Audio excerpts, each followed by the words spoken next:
Test 4. This is the Ielts listening test. You will hear a number of different recordings and you will have to answer questions on what you hear. There will be time for you to read the instructions and questions, and you will have a chance to check your work. All the recordings will be played once only. The test is in 4 parts. At the end of the test, you will be given 10 minutes to transfer your answers to an answer sheet. Now turn to Part 1.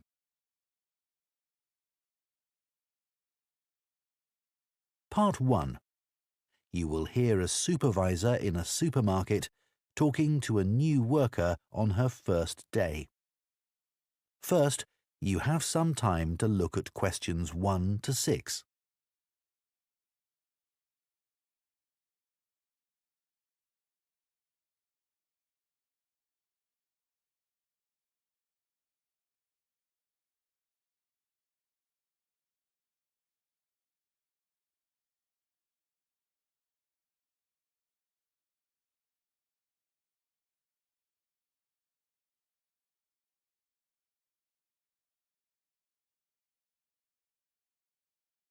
Now listen carefully and answer questions 1 to 6. Hello, Charlotte. I'm Caden, one of the supervisors. Welcome to the team. Hi, Aidan. It's Caden. I'm so sorry. Oh, don't worry. People often get my name wrong. They never know how to spell it. It's Kaeden, in case you ever need to write it. I'll try and remember. So, there are a few practical things you need to sort out this morning. Then I'll show you what you're going to do today. The email I received said to go to the front desk to show my letter of appointment and pick up my badge. You'll need that for the staff room and other areas of the supermarket where shoppers aren't allowed. So, after you've finished at the front desk, I'll take you to the staff room.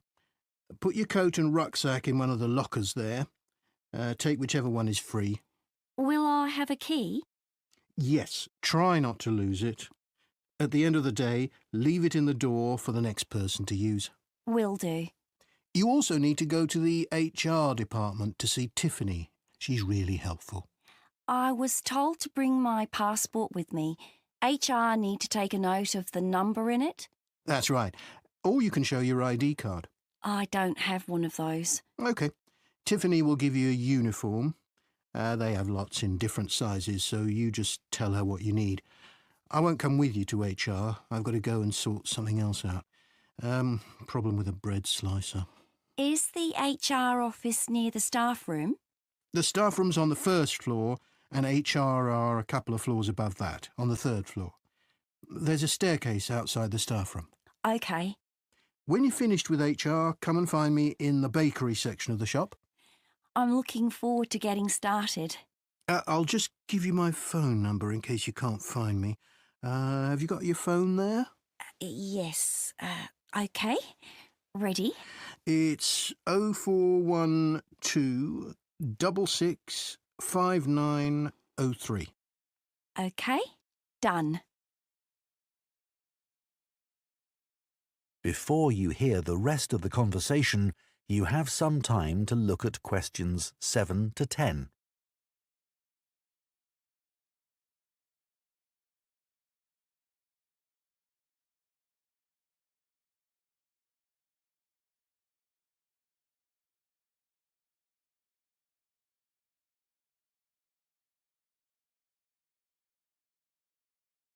Now listen and answer questions 7 to 10. So, Charlotte, your tasks today are in the bakery section, on the sushi counter, and on the meat and fish counters. The first job is to check sell-by dates on the bread and cakes. If any of the dates are today's, put a new price label on the packaging. What if any of the labels are yesterday's dates or older? Do I throw those items away? Yes, but that shouldn't happen. We check the stock every day. When something needs a new price label, put a yellow one on the package, next to the original price. OK.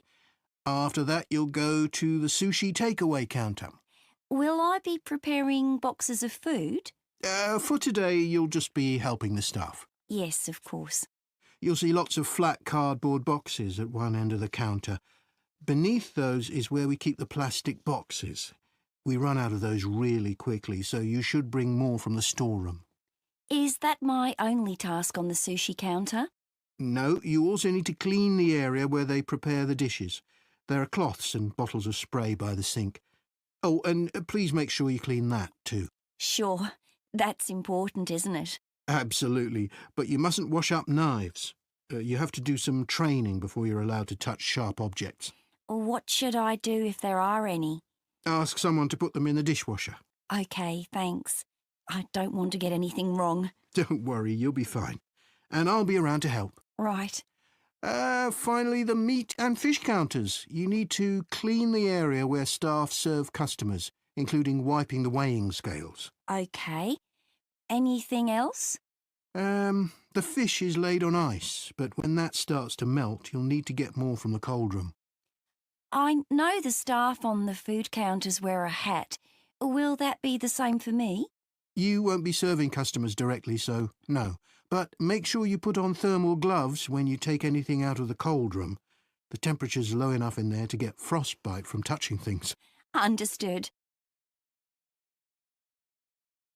That is the end of Part 1. You now have 1 minute to check your answers to Part 1.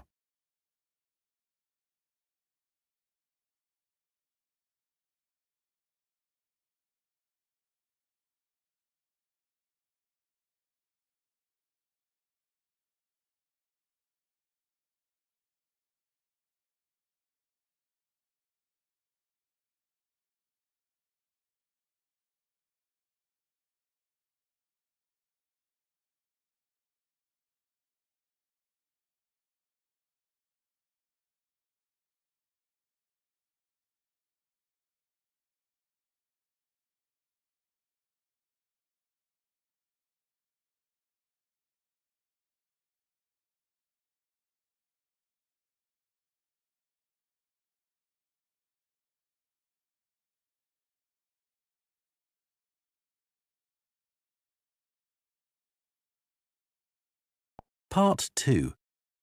You will hear a podcast by a running coach giving advice about taking up running and giving information about her club. First, you have some time to look at questions 11 to 14.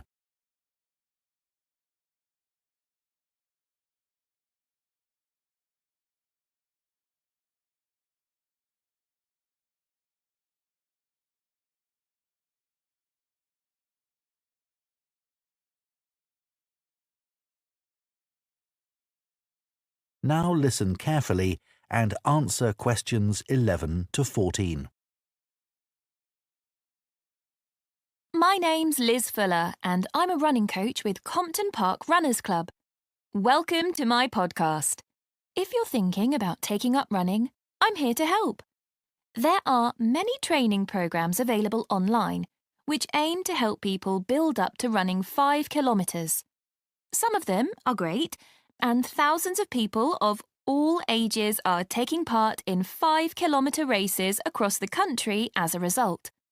People like them because they're easy to follow and don't push them too hard. However, they don't work for everyone, especially if you suffer from something like a heart condition or asthma, because they're aimed at people with average fitness and running ability. Another thing is that everyone is different, and if you have any specific questions related to your needs, there's no one to provide any answers. I have a couple of simple tips I always give to new runners. I expect you've been told to run very slowly until your fitness increases. Well, I find that can prevent progress. You should run at a speed that feels comfortable, but time yourself and try to run a bit faster each time. Listening to music can be very helpful. It takes your mind off things and helps your body get into a rhythm. I'd say that is better than running with a friend, especially as most people are competitive and that's not what you want when you're just starting. I don't think the time of day is especially important. Some people are better in the evening, while others are morning people. But you need to be consistent, so aim to train regularly. Twice a week is enough to begin with. Before you hear the rest of the podcast, you have some time to look at questions 15 to 20.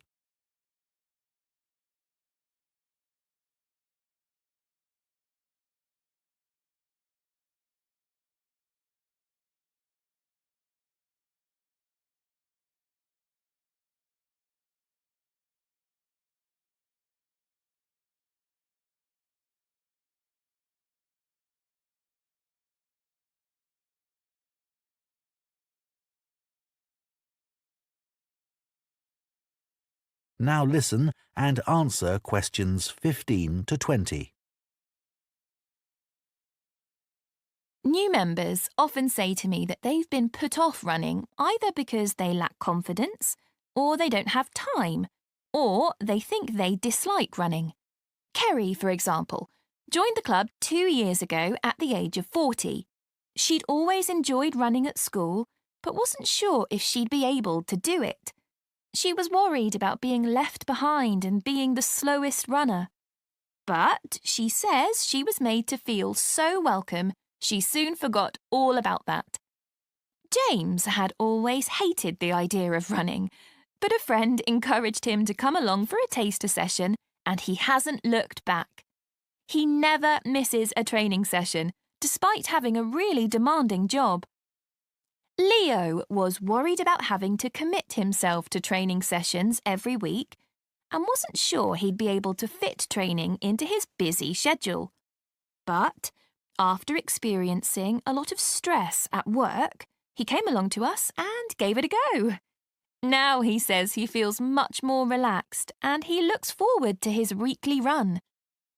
Mark is quite typical of our new members. He's never considered himself to be a sporty person, and it was only when he retired that he decided to take up the challenge of trying to run 5 kilometres. It took him months to find the courage to contact us, but felt reassured immediately, as there were other people his age who were only just taking up running for the first time. My own journey hasn't been easy. I did my first marathon when I was 37, after having had 2 kids. My husband had been running marathons for years, but I never dreamed I'd be doing one with him. I managed to complete it in 4 hours, but I felt like giving up halfway through. It was only the support of the spectators that kept me going. I do think signing up for a race of whatever length is motivating, whether it's 5k or 25k, because it's good to have something to work towards, and it gives you a sense of achievement. I did my first 10k after only 6 months, which was certainly very challenging and not something I'd necessarily recommend.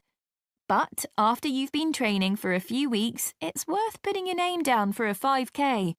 Some people find they only need a few practice runs before taking part in a race, but I'd give yourself a couple of months at least.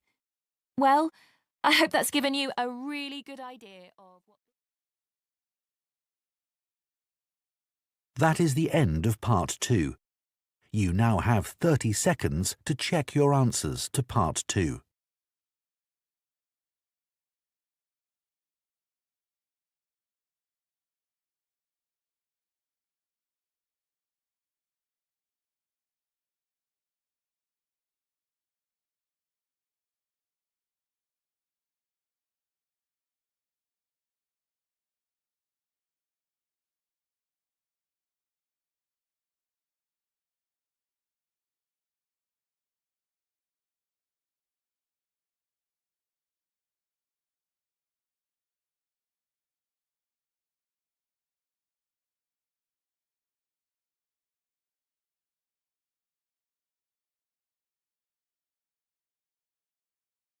Part 3. You will hear 2 students called Jane and Kieran talking about books. First, you have some time to look at questions 21 to 25.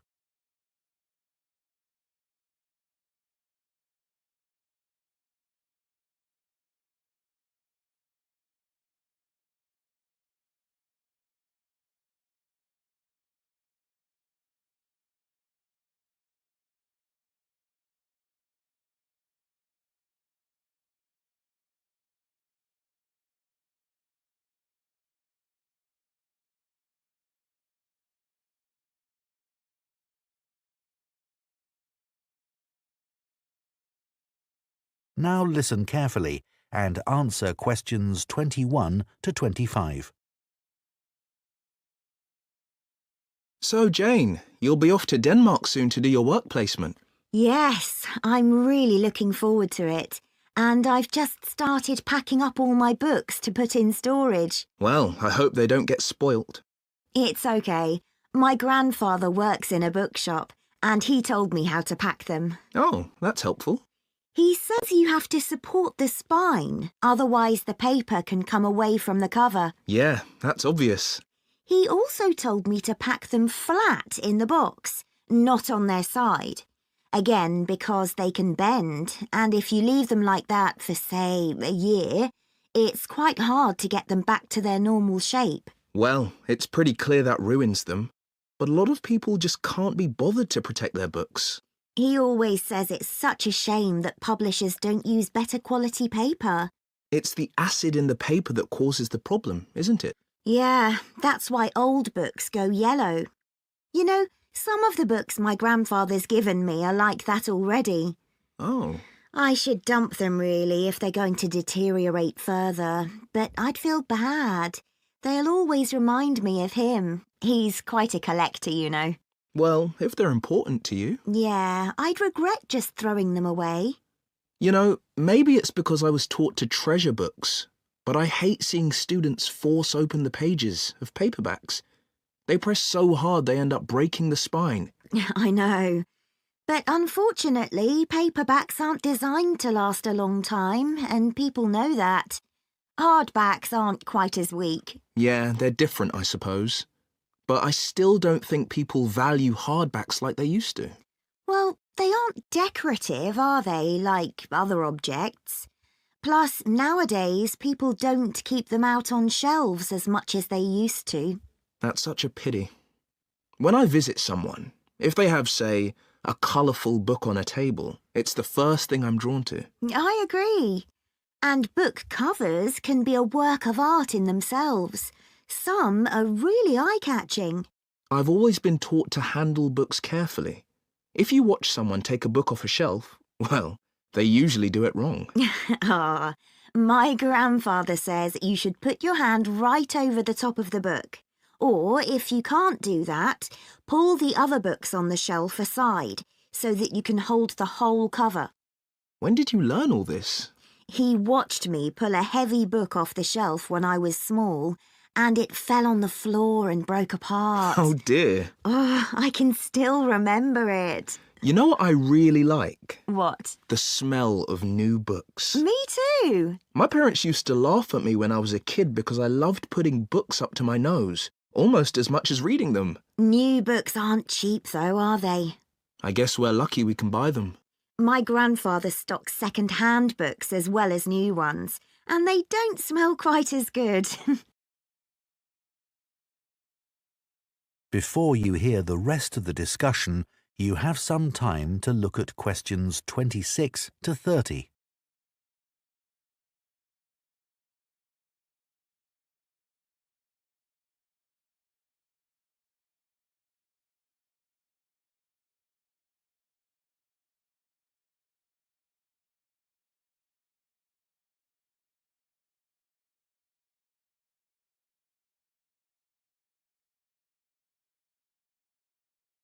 Now listen and answer questions 26 to 30. I'd love to have a bookshop like your grandfather. What's it like? Well, it's quite big. It's got 2 floors and an attic, and he stocks all kinds of books, really. I guess he treasures things like first editions and other rare books. Yeah, you might think he'd keep those in the attic or somewhere. So they'd be hidden. Yeah, but he likes people to know that he has them.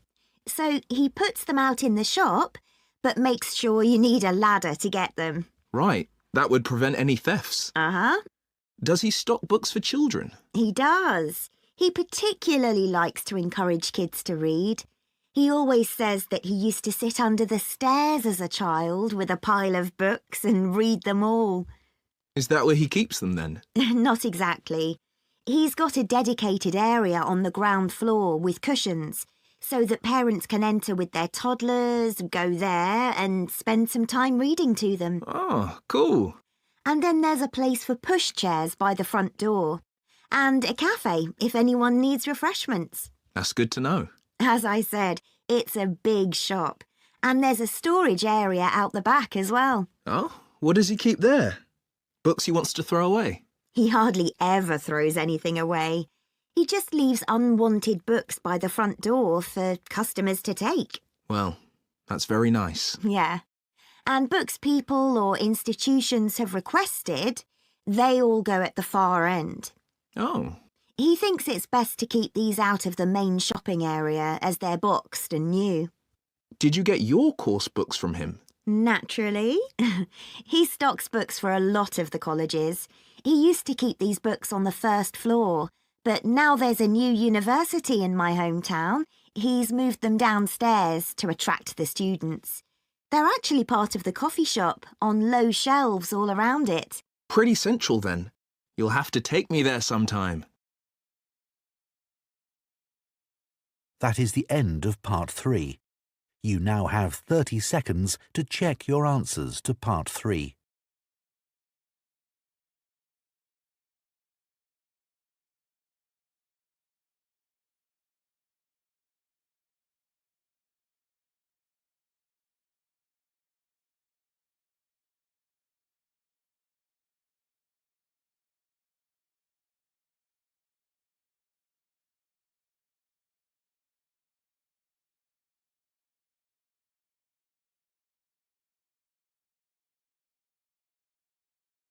Part 4.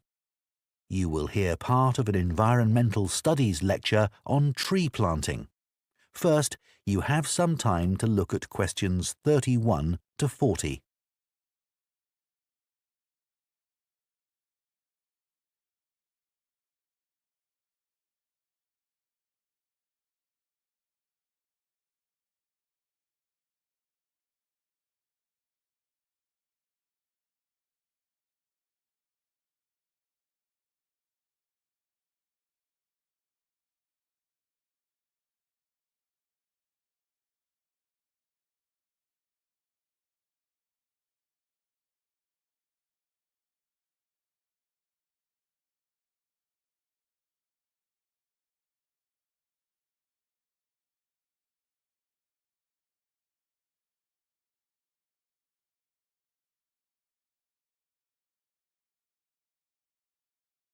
Now listen carefully and answer questions 31 to 40.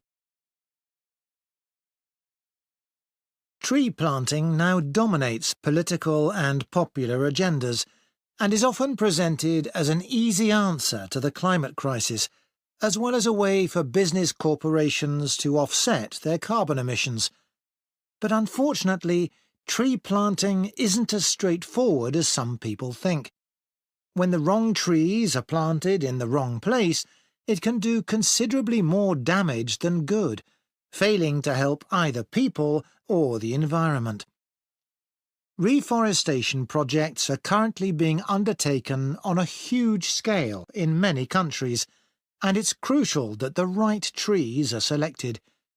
A mix of species should always be planted, typical of the local natural forest ecosystem and including rare and endangered species in order to create a rich ecosystem. It's important to avoid non-native species that could become invasive. Invasive species are a significant contributor to the current global biodiversity crisis and are often in competition with native species and may threaten their long-term survival. Restoring biodiversity that will maximise carbon capture is key when reforesting an area, but ideally any reforestation project should have several goals. These could include selecting trees that can contribute to wildlife conservation, improve the availability of food for the local community, and maintain the stability of soil systems. Meeting as many of these goals as possible, whilst doing no harm to local communities, native ecosystems, and vulnerable species, is the sign of a highly successful tree planting scheme. To ensure the survival and resilience of a planted forest, it's vital to use tree seeds with appropriate levels of genetic diversity, the amount of genetic variation found within a species essential for their survival. Using seeds with low genetic diversity generally lowers the resilience of restored forests, which can make them vulnerable to disease and unable to adapt to climate change. Choosing the right location for reforestation projects is as important as choosing the right trees. Ultimately, the best area for planting trees would be informally forested areas that are in poor condition. It's better to avoid non-forested landscapes such as natural grasslands, savannas or wetlands, as these ecosystems already contribute greatly to capturing carbon. It would also be advantageous to choose an area where trees could provide other benefits, such as recreational spaces. Reforesting areas which are currently exploited for agriculture should be avoided, as this often leads to other areas being deforested.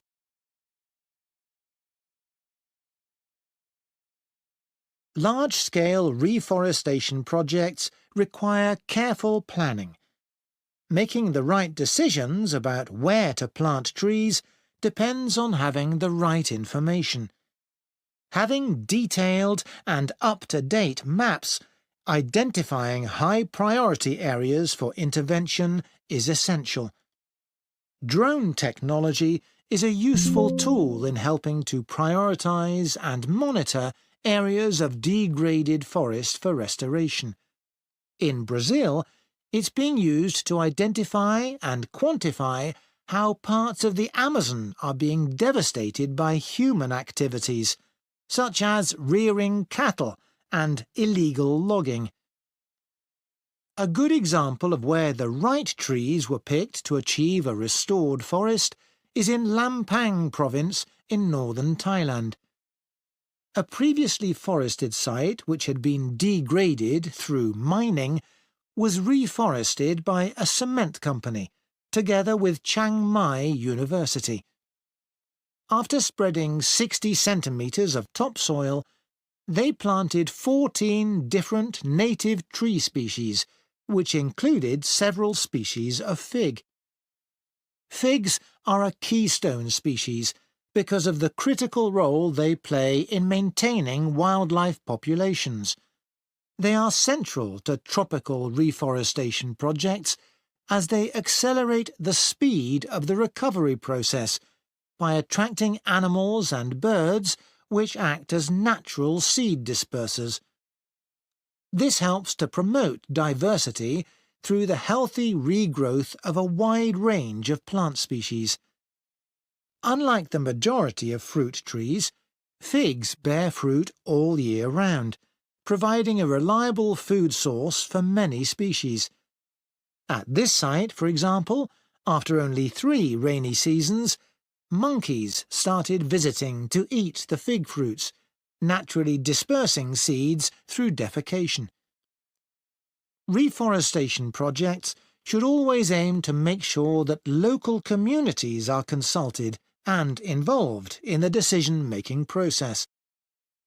The restoration of mangrove forests in Madagascar is an example of a project which has succeeded in creating real benefits for the community. Destruction of the mangrove forests had a terrible impact on plant and animal life, and also badly affected the fishing industry, which was a major source of employment for local people living in coastal areas. The reforestation project involved hiring local people to plant and care for the new mangrove trees. Millions of mangrove trees have now been planted, which has resulted in the return of a healthy aquatic ecosystem. The mangroves also act as a defence against the increased threat of flooding caused by climate change. What's more, the local economy is more stable, and thousands more Madagascans are now able to send their children to school. One other important point to consider. That is the end of Part 4. You now have 1 minute to check your answers to Part 4.